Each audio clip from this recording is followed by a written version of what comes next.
la solidarité, c'est une valeur fondamentale pour la vie en société, pour un certain nombre de raisons. Ce que j'aime surtout dans la solidarité, c'est de la résumer autour de 3 I, qui sont 3 idées centrale dans la notion de solidarité. La première, c'est celle d'interdépendance. Nous vivons en société, ce qui signifie que les individus ont des relations les uns avec les autres et que ça suppose une forme de reconnaissance de cette interdépendance pour fonctionner dans la société. La deuxième est beaucoup liée à la première, c'est celle d'international.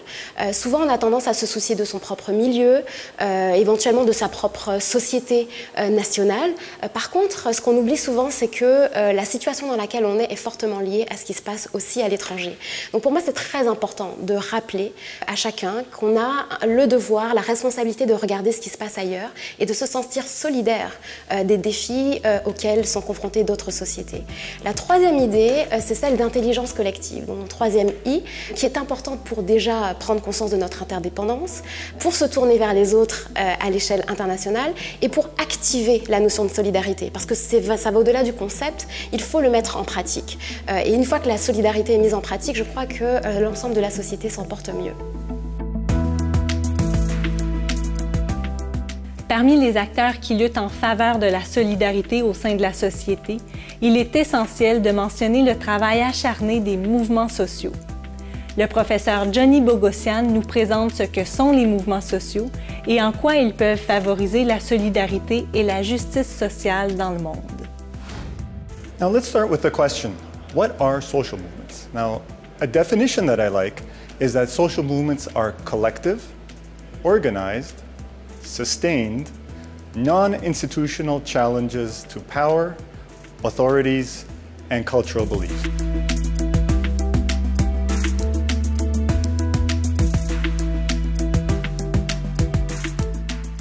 Social movements can impact companies and industries in 2 major ways. Now, one is to change the laws and regulations by which companies have to work. Also, they can change society's expectations of corporations. So people expect different things from the companies, so suddenly if companies want to keep their clients, well, they're going to need to change the way they operate again. And this we see all around us. Now, take, for example, the LGBTQ movement. Now, thanks to that movement, they changed our understandings, our beliefs and values. So they brought into our vocabulary the term gay rights. In fact, before that movement ever existed, the laws were the complete opposite. It was illegal to be homosexual. But even more than that, the LGBTQ movement sought to change HR practices. They also wanted to include sexual orientation as part of their diversity training. They also wanted to extend benefits to same-sex partners. So they sought legal changes that required companies to do this. Now that's an example of social movements changing the way companies work. I think perhaps an even more interesting situation is where social movements help create new industries. Now, social movements might not necessarily be involved in developing the technologies, but they create the environment within which those industries emerge. Now, let's take, for an example, all of the solar and wind power that we're seeing around us, just popping up everywhere. Now, it's not economics driving this, or at least it wasn't the case at the beginning, because solar and wind power was much more expensive than coal and nuclear, which were the only games in town previously in many places. Now in Quebec, we're lucky enough to be able to rely on hydroelectricity, but even here, you're seeing a lot of solar panels being installed. How did this come about? So the social movements changed our value systems so that suddenly they made people want to use electricity coming from renewable sources. They wanted solar energy and wind energy. At the same time, they demanded government require utilities to buy back electricity produced from, let's say, your home solar panels. They required governments or demanded governments to provide subsidies for people to buy those solar panels. They also asked governments to obtain a certain percentage of their country's national electricity needs from renewable sources. Now what happens is that all of this demand fueled the production of more panels and more wind turbines, and that creates economies of scale that reduces the costs of production. Also, when governments get involved, that reduces the uncertainty in emerging industries because investors don't like uncertainty. But when there's laws in place, that reduces the uncertainty, and so companies, investors are more willing to invest in developing new technologies. So if it wasn't economics driving the emergence of wind and solar energy, well, the social movements changed the economics of power production.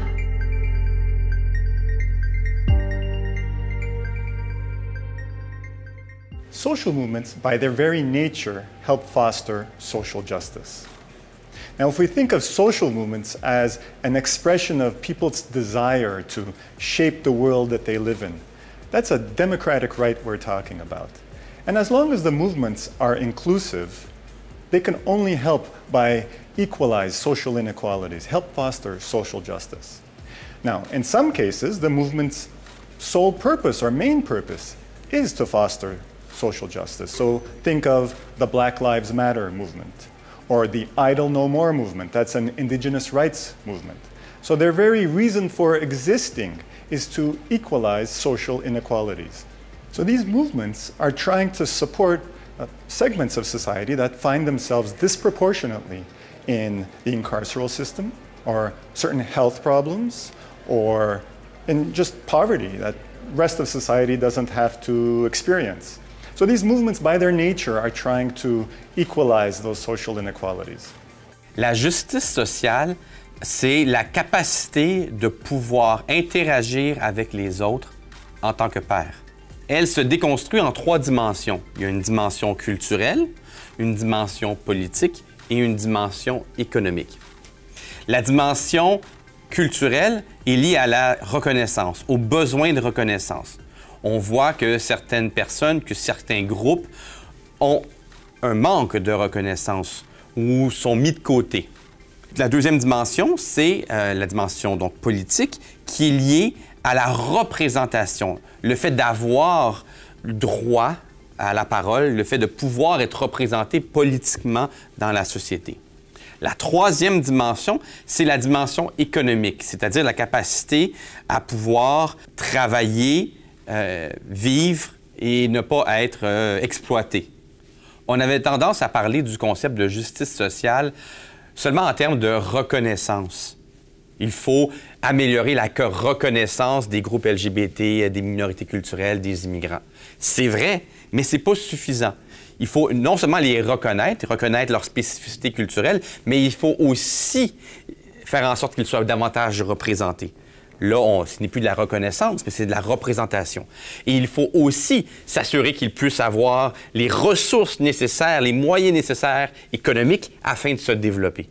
C'est pourquoi on voit maintenant que la justice sociale est un concept tridimensionnel, avec une dimension culturelle, une dimension politique et une dimension économique. Ça veut dire qu'on est capable maintenant, lorsqu'on veut améliorer la justice sociale, d'aller toucher, d'aller travailler, d'aller modifier plusieurs aspects de la société dans son ensemble. On a le choix entre des remèdes qui sont de type correctif et des remèdes qui sont de type transformatif. Les remèdes correctifs ou encore affirmatifs permettent d'améliorer des situations, mais souvent c'est à court terme sans changer fondamentalement les problèmes qui sont à la source de l'injustice. Alors, il faut aller vers des remèdes qui sont de type transformatif, qui changent carrément la façon d'entrer en relation avec les groupes qui subissaient des injustices.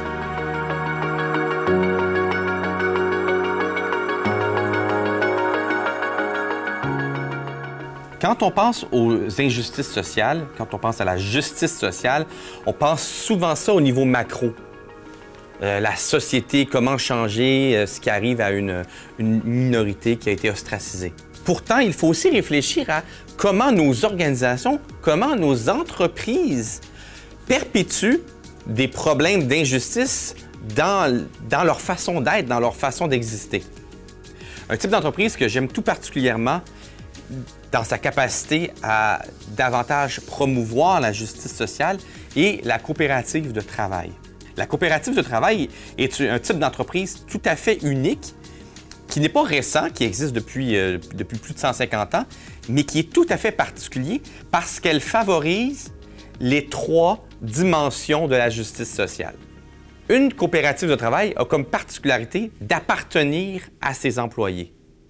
En ce sens, elle travaille sur la dimension culturelle. Une coopérative de travail est contrôlée par ses employés, un membre, un vote. En ce sens, elle travaille sur la dimension politique. Finalement, une coopérative de travail bénéficie à ses employés et en ce sens, elle permet de régler les enjeux de la dimension économique. Donc, dans cette forme organisationnelle, on retrouve au niveau méso, au niveau de l'organisation, une solution potentielle à des enjeux sociétaux liés à l'injustice sociale. Il existe aussi d'autres types d'entreprises qui visent à modifier un peu la relation qui existe entre l'employeur et l'employé, entre les différentes personnes dans l'organisation afin de faire d'en faire des endroits plus justes socialement. On entend beaucoup parler ces derniers temps d'entreprises libérées, d'entreprises opales. Ces types d'entreprises ont en commun de vouloir aplanir la hiérarchie, de vouloir rendre ça plus horizontal plutôt que vertical, de façon à favoriser l'échange, de favoriser le sentiment d'appropriation des employés au sein de leur entreprise, à la rigueur de favoriser leur productivité. Ce ne sont pas toutes des formes qui s'apparentent à la coopérative de travail, mais ce que je remarque, c'est qu'on voit apparaître tranquillement des formes alternatives d'organisation qui, d'après moi, nous amènent de plus en plus vers une plus grande justice sociale au sein de l'organisation. Malheureusement, ce ne sont pas toutes les entreprises ou toutes les nouvelles formes d'organisation des échanges qui favorisent davantage de justice sociale. Certaines entreprises qui se réclament de l'économie du partage, dans le fond, ne partagent ni leurs propriétés, ni le contrôle, ni les bénéfices de leurs activités. Ce sont des entreprises traditionnelles qui se donnent un vernis collaboratif, un vernis économie du partage.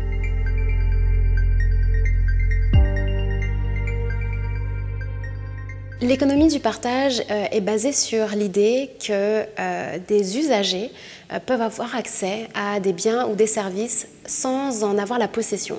Donc traditionnellement, on a dans l'idée qu'on a besoin d'une voiture pour se déplacer, sauf si on bénéficie de transports en commun, mais en tout cas, on ne peut pas utiliser simplement la voiture d'autrui. On ne peut pas non plus utiliser le logement d'autrui pour séjourner, par exemple, à l'étranger. L'économie du partage propose, grâce aux technologies de l'information et à leur développement fulgurant, de mettre en relation des usagers et des propriétaires pour rendre disponibles des biens et des services qui sont en excès dans l'écosystème. Donc, par exemple, il y a énormément de voitures qui sont garées dans des stationnements qui ne servent à personne. Et donc, un modèle d'affaires peut considérer que la voiture peut servir à des usagers qui n'en ont pas la possession. Alors, évidemment, cette logique-là, elle change complètement le fonctionnement de l'économie actuelle qui est fortement basée sur la possession des actifs. Et par ailleurs, ça fait en sorte qu'un simple propriétaire de voiture devient potentiellement un entrepreneur qui met à disposition sa voiture à d'autres usagers. Le problème avec l'économie du partage, c'est qu'elle renferme des modèles d'affaires extrêmement différents, disparates, avec des finalités complètement parfois antagoniques. On a l'entreprise par exemple Uber, qui est une multinationale, qui vise donc la maximisation des profits et qui se réclame de l'économie du partage. Et à côté, on a par exemple Communauto, qui est une entreprise très locale, qui vise à servir ses usagers et non pas à faire des profits exponentiels, et qui là aussi met à disposition des véhicules que les particuliers n'ont pas besoin de posséder. Donc, l'économie du partage est un phénomène encore relativement récent dans sa conceptualisation. On parle de la fin des années 2000, fait beaucoup débat. Quant à moi, je pense qu'il y a un gros travail de définition des contours de ce que c'est que l'économie du partage.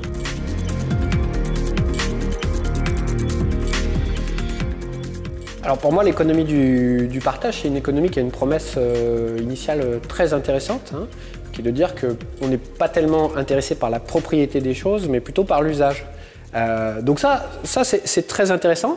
Le problème, c'est que beaucoup des géants de cette économie-là, donc Uber, Airbnb notamment, ont grandi trop vite, trop mal, et finalement, tout en ayant une vision d'affaires très intéressantes, ont à mon avis complètement manqué de vision, bon, c'est un peu paradoxal, hein, au niveau politique et en termes de capacité à s'adapter à différents modèles, notamment fiscaux, politiques, à différents endroits. Et donc je pense que pour eux, l'enjeu, pour ce type d'économie, c'est vraiment d'être capable de reterritorialiser un petit peu leurs services, leur offre, avec une meilleure prise en compte des cadres sociaux-légaux, finalement propres à chaque pays.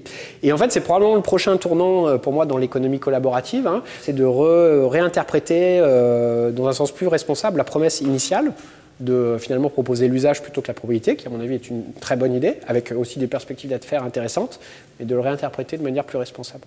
Et ce qui est intéressant avec l'économie du partage, c'est le potentiel qu'elle a de réduire la consommation excessive de biens pour utiliser ce qui est déjà disponible et partager le temps d'utilisation de biens et de services. Mais il faut que ce soit au service d'une vraie reconceptualisation de l'économie, d'une diminution de notre consommation et que ce ne soit pas simplement un buzzword pour réussir à faire des profits plus grands et notamment en rendant le travail plus précaire avec des prétendus travailleurs autonomes qui, en fait, sont des employés plus qu'autre chose, mais qui n'ont aucune protection sociale. La solidarité, comme valeur du management responsable, peut se concrétiser au sein des entreprises, entre les entreprises, mais aussi plus globalement entre les pays, notamment entre le Nord et le Sud. Ce qui est constant, c'est la nécessité de voir l'autre comme un partenaire et de s'assurer que chaque personne, chaque entreprise et chaque pays puisse réellement participer à son propre développement. En matière de relations internationales, il faut donc distinguer trois concepts. L'aide humanitaire, qui relève de la philanthropie, la coopération internationale, qui favorise la justice sociale et le développement, et la solidarité internationale, qui favorise la justice sociale, le développement, la réciprocité et le soutien à l'auto-organisation. Quand on parle de solidarité internationale, pour moi, j'associe ça beaucoup au concept de participation au développement. Et actuellement, il y a une solidarité internationale dans le développement international, Action humanitaire. On le voit quand il y a des crises humanitaires, les gens se mobilisent, les gens sont présents, les gens donnent, les gens vont sur le terrain, mais souvent, ce qu'on s'aperçoit, c'est que c'est de courte durée. Et quand la crise est passée, cette solidarité-là, elle est moins présente, elle est moins durable à plus long terme. Donc, moi, je pense que pour créer une solidarité qui serait plus durable à long terme, au plan international, il y a comme deux éléments sur lesquels je pense qu'il faudrait travailler. Premièrement, c'est la participation des pays du Sud aux instances de gouvernance internationale, que ce soit l'ONU, que ce soit la Banque mondiale, que ce soit l'OCDE. On s'aperçoit que la voix des pays du Sud est pas absente, mais vraiment moins importante que les pays du Nord quand on regarde sur les conseils d'administration. Donc, le rapport de force entre le Nord et le Sud au niveau des grandes décisions des organisations internationales et des bailleurs de fonds, ça demeure encore à l'avantage des pays du Nord. Donc, si on veut créer une vraie solidarité internationale, je pense que ce partage de pouvoir, de décision-là doit être fait entre le Nord et le Sud. Il y a aussi toute la dimension économique. Il est difficile de créer une solidarité internationale quand il y a une grande disparité au plan économique. Et on parle beaucoup de mondialisation, on parle des effets pervers de la mondialisation et on voit qu'il y a des pays qui sont pénalisés, notamment des pays en Afrique où ils ont de grandes ressources naturelles, mais on ne comprend pas pourquoi c'est pas ces pays-là qui en retirent les bénéfices et c'est exporté et tout ça. Donc, toutes les règles du commerce international, selon moi, défavorisent beaucoup certains pays et favorisent davantage les pays développés. Donc, cette solidarité-là, elle doit se faire au niveau des systèmes de décision, au niveau du développement économique et aussi au niveau de la prise en charge locale par les gouvernements qui ont aussi des devoirs à faire pour favoriser un meilleur service aux citoyens et faire participer leur pays au développement et à la mondialisation aussi qui est en cours présentement.